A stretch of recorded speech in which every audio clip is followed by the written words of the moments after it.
নমস্কার, আমি স্বর্ণালী মিশ্র এনি 24 চ্যানেলে আপনাদেরকে স্বাগত।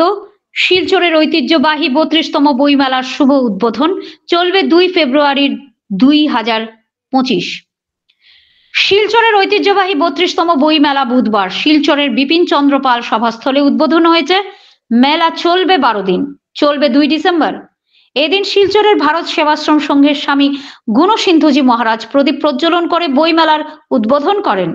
উদ্বোধনী অনুষ্ঠানে উপস্থিত ছিলেন চেয়ারম্যান হারান দে, সভানেত্রী স্বর্ণালী চৌধুরী, কাছাড়ের জেলা সহকারী আয়ুক্ত YIK জুয়াম, সাধারণ সম্পাদক বিপ্লব পাল চৌধুরী। এদিন মহারাজ স্বামী গুণসিন্ধুজি মহারাজ তার বক্তব্যে তিনি বইমেলা আয়োজকদের প্রশংসা করেন। তিনি বলেন, বইমেলার মাধ্যমে আমরা অনেক কিছু শিখতে পারি, কিন্তু দুঃখের বিষয় আমরা আর বই ও সংবাদপত্র পড়ি না। তিনি বই কেনার এবং উপহার দেওয়ার গুরুত্বের উপর জোর দেন।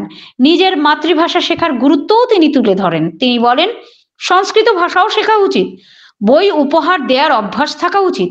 কাছাড়ের সহকারী কমিশনার ইমকুম আই অজুকুম বই পড়ার প্রয়োজনীয়তার উপর জোর দিয়ে বলেন, পড়াশোনা মানুষকে পরিপূর্ণ করে তোলে, শুধু ইন্টারনেটই যথেষ্ট নয়।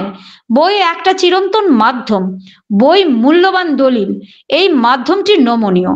তরুণ প্রজন্মের বই পড়ার অভ্যাস তৈরি করা উচিত। স্মার্টফোনের অতিরিক্ত ব্যবহার বন্ধ হওয়া উচিত। এছাড়া এখানে বই ক্লাব, পাঠাগার এবং পাঠ কক্ষ প্রতিষ্ঠা করা যেতে পারে। বরাক ডেমোক্রেটিক ফ্রন্টের প্রধান উপদেষ্টা প্রদীপ দত্ত রায় বলেন, খুবই দুঃখজনক যে মানুষ আর বই পড়তে আগ্রহী নয়।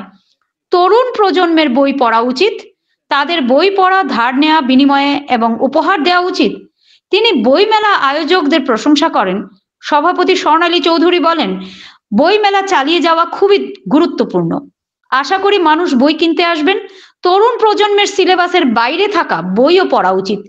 তিনি রবীন্দ্রনাথ ঠাকুরের একটি কবিতাও আবৃত্তি করেন।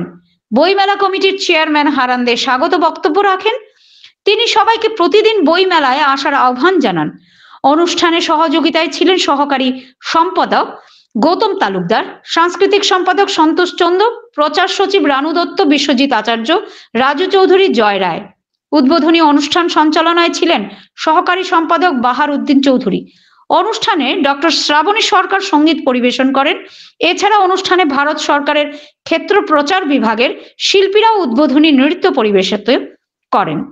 শিলচর থেকে দীপজয় চক্রবর্তীর রিপোর্ট। আপনারা দেখছেন এনি 24 চ্যানেল। এভাবে আরো খবর পেতে এনি 24 ইউটিউব চ্যানেলকে সাবস্ক্রাইব ও ফেসবুক ফলো করে আমাদের পাশে থাকুন।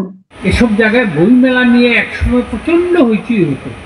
কলকাতার বইমেলা তো পৃথিবী বিখ্যাত, কিন্তু আজকাল ক্রমশ দেখা যাচ্ছে যে বইমেলাগুলো যে আয়োজন হচ্ছে তার আকার ক্রমশ ছোট হয়ে আসছে।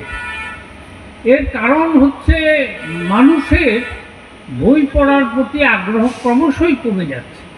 বিশেষ করে নতুন প্রজন্ম, যারা যুবক যুবতী, যারা ছাত্র জীবনে আছেন, তাদের মধ্যে বই পড়ার প্রবণতাটা একদম কমে গেছে। একমাত্র বয়স্ক লোক যারা আছেন, প্রবীণ লোক, তারাই বই পড়ছেন। আর সীমিত কিছু সংখ্যক লোক আছে যারা খুব মূল্যবান বইগুলো পাঠ করে থাকেন। এটা অত্যন্ত আমাদের সামাজিক ক্ষেত্রে এটা একটা অবক্ষয়ের মতো। তাই আমাদের আজকে এই মঞ্চ থেকে আওয়াজ তুলতে হবে যে বই পড়ুন ও পড়ান। আর নতুন প্রজন্ম শুধু মোবাইল ঘেঁটে তারা মনে করে যে মোবাইলে তো সব কিছু জানা যায়, তাহলে আমি আর কেন বই পত্রিকা পড়ব। আমি এরকম অনেকের সঙ্গে কথা বলেছি, তুমি কি পত্রিকা রাখো না? না দাদা, তো ফেসবুকে সব পেয়ে যাই। এই হচ্ছে অবস্থা। এই যদি অবস্থা হয় তাহলে আমাদের শিক্ষার মানটা কোথায় গিয়ে দাঁড়াবে? বইমেলাই তো একমাত্র শিক্ষার উৎস।